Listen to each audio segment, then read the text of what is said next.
Bonjour à tous, nouvelle microbox, je vais vous parler dans ce premier volet de la manipulation. Il y aura une seconde microbox qui viendra plus tard sur une autre technique de manipulation.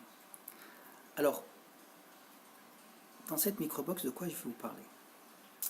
Alors, je vais d'abord vous donner un exemple. Imaginez que vous êtes dans la rue tranquillement, vous attendez le bus ou vous êtes en train de marcher tranquillement sur le trottoir et une personne étrangère, un individu, vous aborde et vous demande l'heure. Donc en règle générale, si on a une montre pour donner l'heure, on donne l'heure. Donc on le fait même de manière très polie et on donne l'heure volontiers, quoi. Rien de très engageant. Ensuite, cet individu a l'air très embêté, très embarrassé. Il souffle, il a l'air de s'impatienter. Et là, il vous demande autre chose.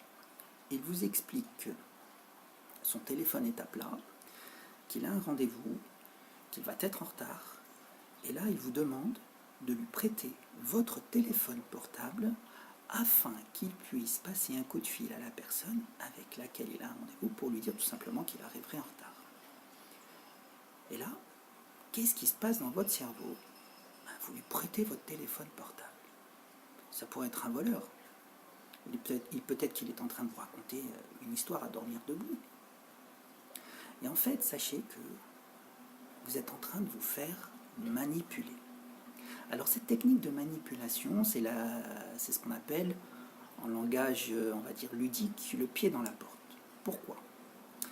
Dans cette petite séquence que je viens de vous raconter, il y a deux requêtes. La première requête de l'individu, en fait, c'est l'heure. En fait, c'est pas sa vraie demande. Il se moque de l'heure. En fait, la réalité des faits, c'est qu'il a oublié son téléphone à la maison et il doit tout simplement passer un coup de fil à quelqu'un.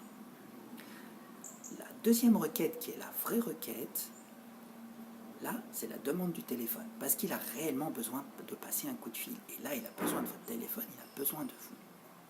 Alors pourquoi le pied dans la porte? La première requête n'est pas très engageante, ne vous implique pas réellement. Vous n'avez pas besoin de beaucoup donner de votre personne pour lui donner l'heure. Par contre, la deuxième est plus impliquante. Imaginez un instant que cette personne était venue vous aborder, vous dire bonjour et vous demander directement le téléphone. Il y a de fortes chances que vous auriez refusé. Alors sachez que le cerveau, comment il fonctionne? La première requête, il va dire oui. Le cerveau va entrer dans un processus où on a envie de rendre service. On dit oui. Et quand on commence à dire oui, il est très difficile ensuite de dire non. Et la deuxième requête, même si on a envie de dire non, même si ça nous embête de prêter notre téléphone portable, on aura tendance à dire oui. On ne sait pas forcément pourquoi, mais il y a comme une force invisible qui vous incite à dire oui. La première requête, c'est vous laissez la porte s'entrouvrir et le manipulateur va mettre son pied pour caler la porte, pour empêcher que la porte se referme. Et la deuxième requête, il va ouvrir complètement la porte. En fait, vous allez le laisser ouvrir la porte. Vous allez vous dire, finalement, la porte est déjà entrouverte, qu'on l'ouvre complètement.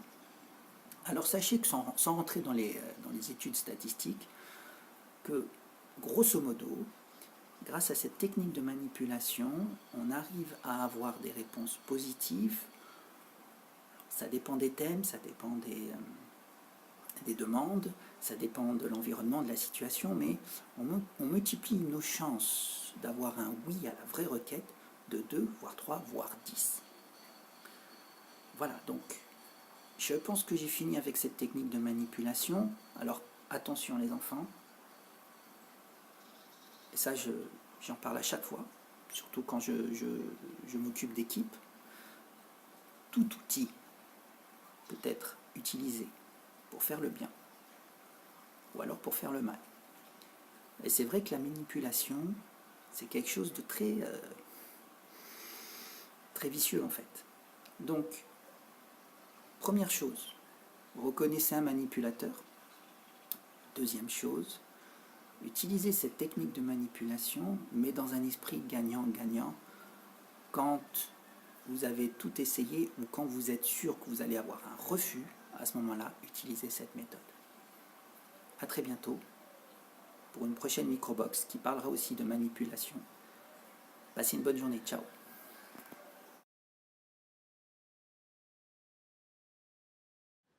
Alors récapitulons.